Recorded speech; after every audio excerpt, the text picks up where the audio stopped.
Praise the Lord. Praise the Lord. That's about it.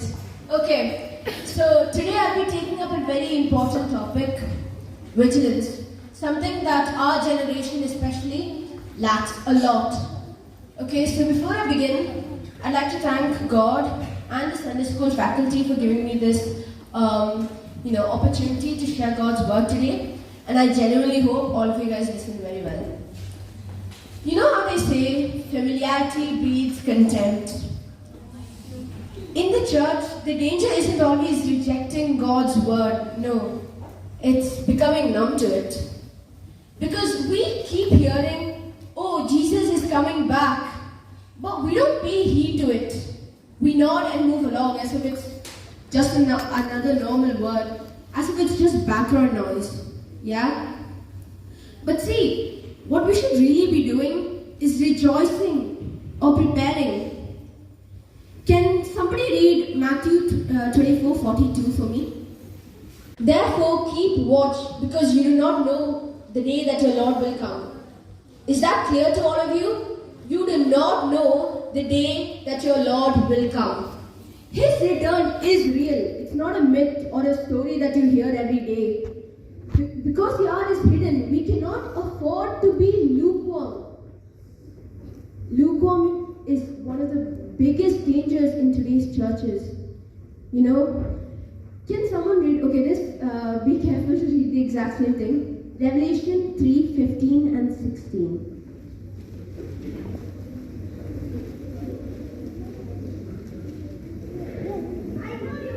Wait, no, Revelation 3:15 and 16. Yeah, go ahead.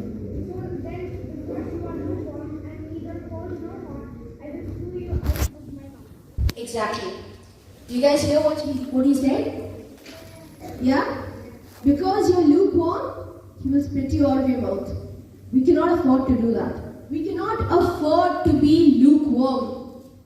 See, when lukewarm Christianity becomes normal, biblical Christianity looks extreme. To other people, what it seems like is that we're overreacting.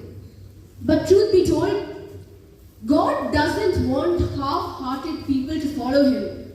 That is not what God wants. He has called us to a spirit-filled living. We were set apart. We were called to burn with zeal. Okay? And that's what growing in Christ looks like. Not just knowing about Him and but living in a way that shows that we know His true power and love. See, we are starting to see revival all around the world. America, Asia, and many other countries where Christians are constantly persecuted. See, we have the facility to come and stand here and worship. But ask yourselves, are you truly taking up that? Are you truly worshipping God even though you have a chance to do it? You know how they say you won't realize the importance and value of an eye until you lose it. See, because the Bible reminds us that we must go through hardships in order to enter the kingdom of God. Right? And sometimes, see, persecution doesn't always have to look like persecution doesn't always have to look like death or prison. You know what else it can look like? It looks like losing friends, being mocked, or being judged for standing for what's right. See, following Jesus does have a cost because Jesus himself said it. If the world hates you, know that it hated me first. But every step we take towards Him, it shapes us into who we were meant to be truly. All around us, the signs of Christ's returning is flashing. Warnings are flashing around us. Yet we pay no heed to it. Wars, earthquakes, floods. People claiming to be Christ Himself and false prophecy. Luke chapter 21:28 reminds us that when these things begin to happen, look up and lift up your heads because your redemption draws near. See, these signs aren't meant to scare us. They're meant to give us hope. They're meant to wake us up.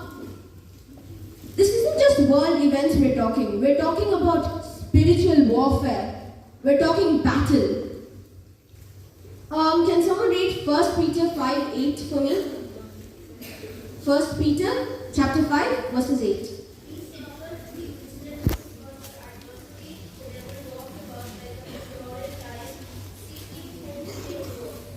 Did you hear that? Your enemy, the devil, prowls around like a lion, roaring lion, looking for someone to devour. Keep a note of that word, devour. We cannot be prey to the devil. We cannot afford that. The enemy distracts, deceives, and tempts us for a more comfortable life, for rejecting Christ, even when it comes to just making it look lukewarm. But see, God doesn't call us for that. God has given us an armor, His wisdom, and His Spirit so that we can stand firm in His word. Amen? See, this is also part of growing in Christ. It's part of growing in Christ when you learn how to fight the right battles and cling on to Him throughout everything. So, now the question is, what does vigilance look like? It looks like reverence for God. It looks like awe that we have for His holiness. It looks like, an awe that we have for His faithfulness, because God is faithful. Amen? See, the next thing is, it looks like prayer. Not just empty words that your parents taught over time, but rather what your soul cries out for the Lord to. Now, if you want to learn how to pray, here's a short acronym. P stands for praise. Always start with praise. Praise God for who He is and what He has done for us. R, repent. Turn away from sin. Not a 360-degree turn where you end up where you started, but rather a 180-degree turn. Okay? A, ask honestly for your needs, whether it's health, finances, or anything else for that need. Okay? Y, yield. By continuing to pray even when the blessings don't come immediately. And biggest example for this would be Steve Harvey. Does everyone know Steve Harvey? Yeah?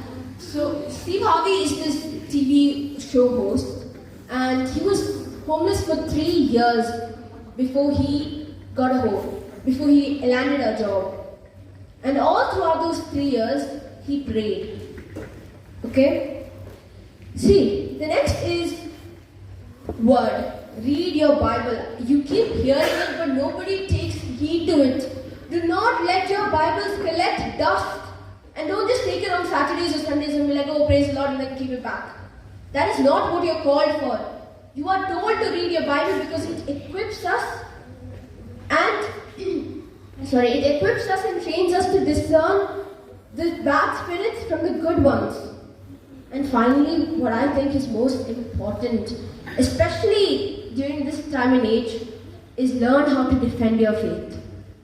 We are at a time where Christianity is persecuted more and more each day. We are asked questions about why we believe that God exists, why we believe that Jesus Christ exists, or like Jesus Christ was the one who died for us, and why we believe in Him.